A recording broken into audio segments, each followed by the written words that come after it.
अस्सलाम वालेकुम दोस्तों, आज मार्च की 15 तारीख है और साल है 2025।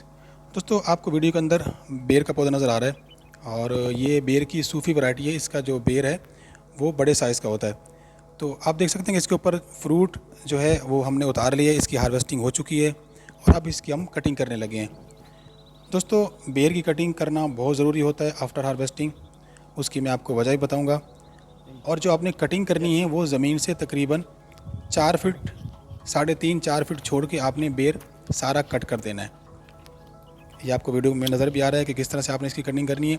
आपने बेर का जो ऊपर का पोर्शन है उसको कट कर देना है। इसके अलावा जो साइड की ब्रांचेज़ हैं उनको आपने कट कर देना है। मतलब कि बेर के पौधे को आपने बिल्कुल साफ़ कर देना है। दोस्तों, आप सोच रहे होंगे कि हार्वेस्टिंग के बाद, फल उतारने के बाद हमने इसको इस तरह से क्यों करना है। तो उसकी वजह यह है कि कुछ ऐसे पौधे होते हैं जैसे कि बेर हो गया, फल्स हो गया, इसकी हार्वेस्टिंग के बाद, फ्रूट उतारने के बाद इसकी कटिंग करना लाजमी होता है। अगर हम इसकी कटिंग नहीं करेंगे तो जो नेक्स्ट सीज़न आएगा उसमें इसकी ब्रांचेस भी कमज़ोर होंगी, इसका फल भी इतना अच्छा नहीं होगा और दूसरा इसकी जो क्वालिटी और क्वांटिटी होगी फ्रूट की वो भी बहुत ही कम होगी।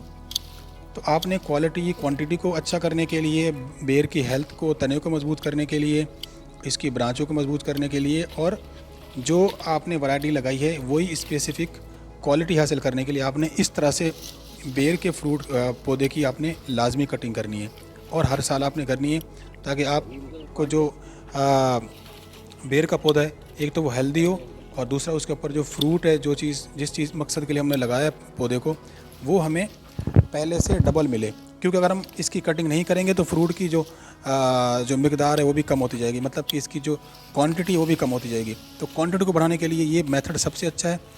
आपने बेर का जो फ्रूट है उतारने के बाद ये काम मार्च के महीने में लाजमी करना है, ताकि आपका जो बेर है वो नेक्स्ट सीज़न में पहले से ज़्यादा जो है आपको पहले से ज़्यादा फ्रूट दे।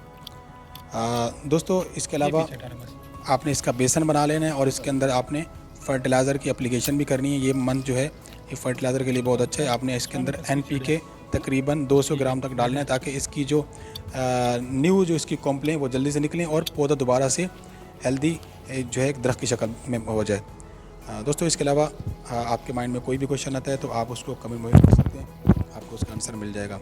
नेक्स्ट वीडियो मिलते हैं, तब तक के लिए अल्लाह हाफ़िज़।